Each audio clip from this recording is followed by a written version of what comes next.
You got peace in your bedroom. Law guarantees peace.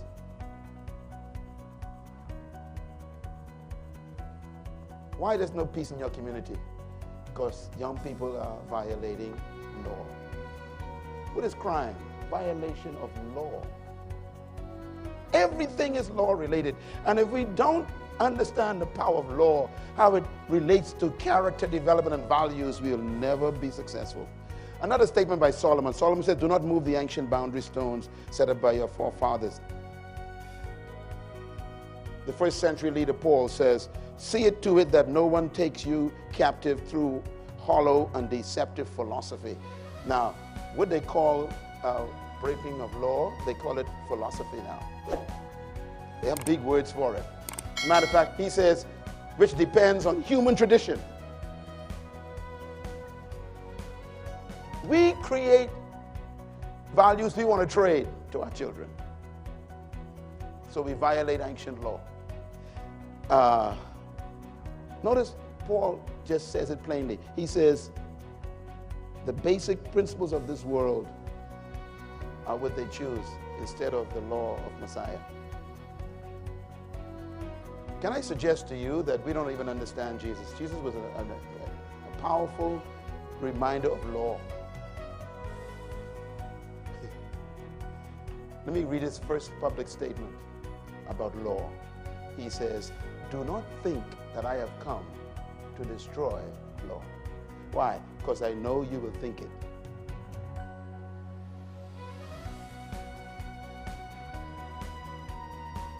Matter of fact, let me just take you there. Let me define law for you. Write this down quick. Laws are principles. Principles are, the word prince means first. So principle means first law. Why? Because there's some second, third, fourth, and fifth laws that come along. So when someone says something is a principle, they didn't create that. That's the original one.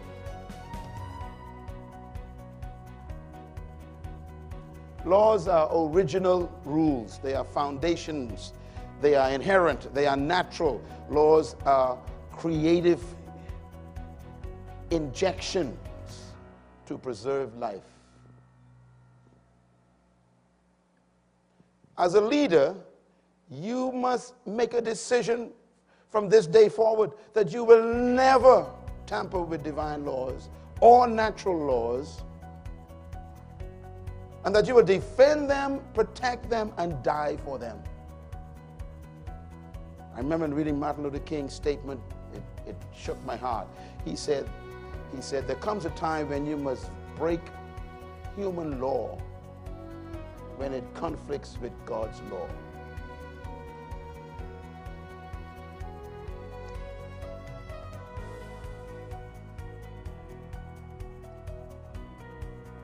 This is for the religious people,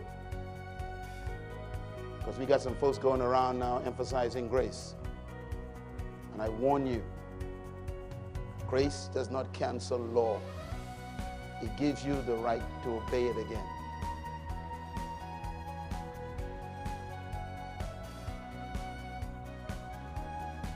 When you are set free from prison, the judge always says, don't you ever come back to my courtroom. What he's saying is, go out of here and obey law. So freedom is to obey law. Can't understand this. Here's a statement. For the law was given through Moses. True. Grace and truth came through Jesus Christ. True. But be careful when you use these terms. Grace is not just favor. It's also ability.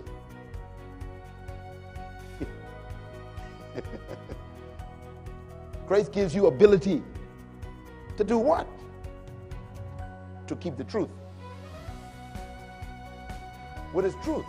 The original information. And so, for those of you who need proof, let's read this together. Go. They are godless men who change the grace of God into a license for immorality, and deny Jesus Christ, our only sovereign Lord. They use grace to do what? As license for immorality. This conference is about the moral force of leadership. And the only way to guarantee morality is law. Some of the politicians have lied to you and said things like, you cannot legislate morality. Don't you ever believe that. That is not true.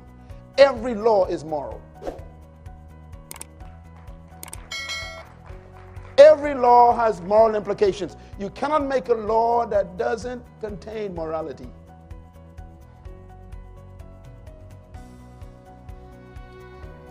I submit to you, my friends, that grace is simply given to keep law.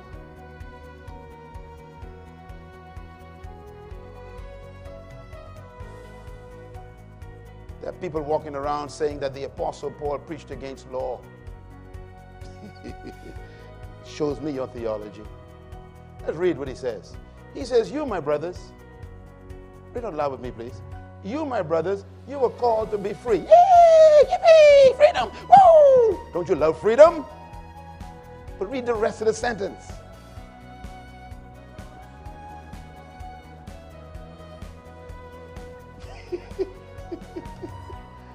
Oh, stop it. You're depressed by now. Stop.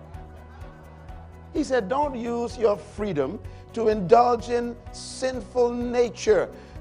Rather, serve one another in love. The entire law is summed up in this command, he says. A command is a law.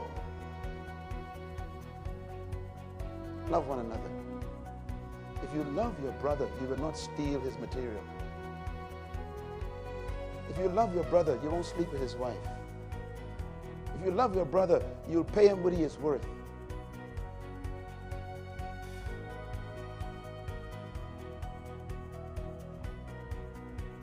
These are all moral activities. It's moral not to steal, but it came from a law.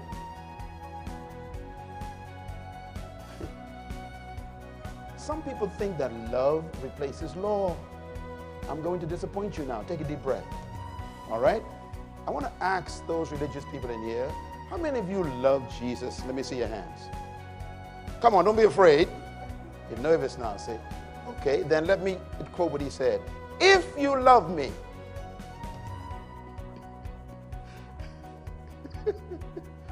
you won't sing, you won't pray, you won't meet together and have worship. He said, if you love me, you'll keep my laws. Law is proof of love, not the cancellation of it. Law is an expression of love.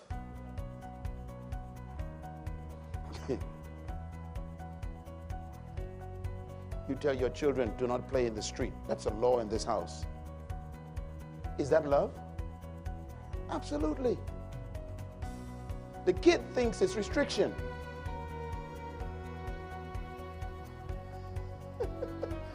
The child says, I can never do what I want to do. That's exactly right. I love you too much for you to kill yourself. All law, true law is an expression of love.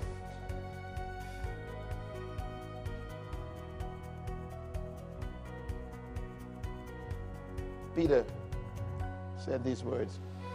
He said, live as free men, but do not use your freedom as a cover-up for evil. Look, I know that grace is available on Sunday morning, so I'm going to sin on Saturday night. That's what he's saying. He's saying you are using grace as a license for Saturday night activities. I'm going to synagogue on Saturday morning, so Friday night I'm going to have myself a good time. We use it to cover up evil. You are never free from law. You are free to keep it. Oh boy, I won't get through this. Anyhow, come back next year, I'll finish this. I don't know. Write this down, please, out loud. Read, David. The law of the Lord is what? Perfect. Reviving what? The soul. What's the soul? The mind. He says the law of God gives you sense. It makes you wise. It stimulates your conscience. Reviving the soul means to give you conscience again.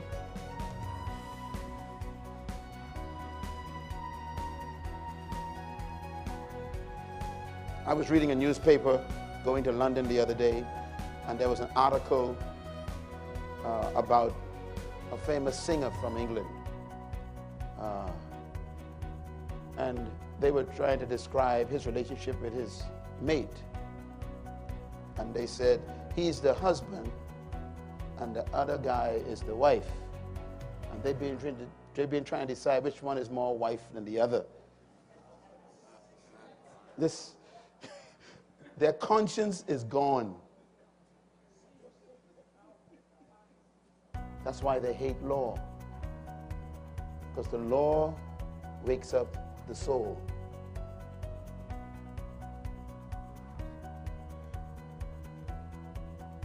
You all know that singer. He's a very famous singer. The statutes of the Lord is trustworthy, making wise stupid people. Read it. That's what it says. It makes stupid people wise. There are stupid people in your parliaments, in your senates, who sit and debate things that even dogs don't understand. I've never seen two male dogs confused. And we got men with PhDs debating the issue. I'm amazed. And what incredibly, they try to justify it. They try to legislate to change your rectum to an entrance. And your rectum just wouldn't cooperate. It is still an exit. And these are intelligent people sitting at a table being paid by your taxes. It makes wise the simple. The next time you see a politician who is supporting these things, just shake his hand and say, you are very simple.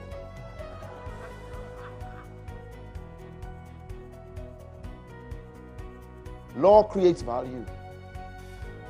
Values produce ethics and morality. So let's talk about you as a citizen for a minute. A citizen's responsibility is to obey the laws of the land. Do you agree? Absolutely. Anyone who breaks the least of these laws, words of Jesus, and teaches others to break them is the least in the kingdom of heaven. Oh boy, you never saw that before. See, you think grace is the whole issue. Not grace is law. You teach people to what? Stop keeping law. He says, you are a disgrace to the kingdom.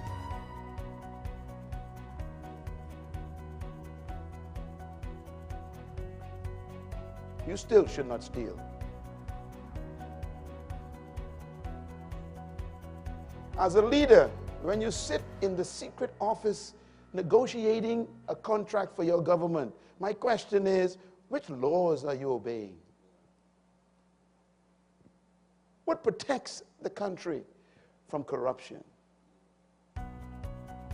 You know your cousin doesn't own a road building company.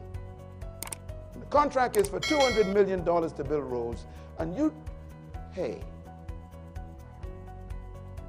give the contract to your cousin. He doesn't even own a company and never built a house. I want to talk about a road. This is happening, friends. Violation of law.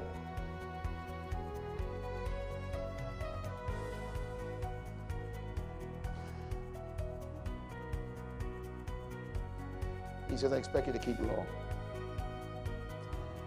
I expect you to teach law.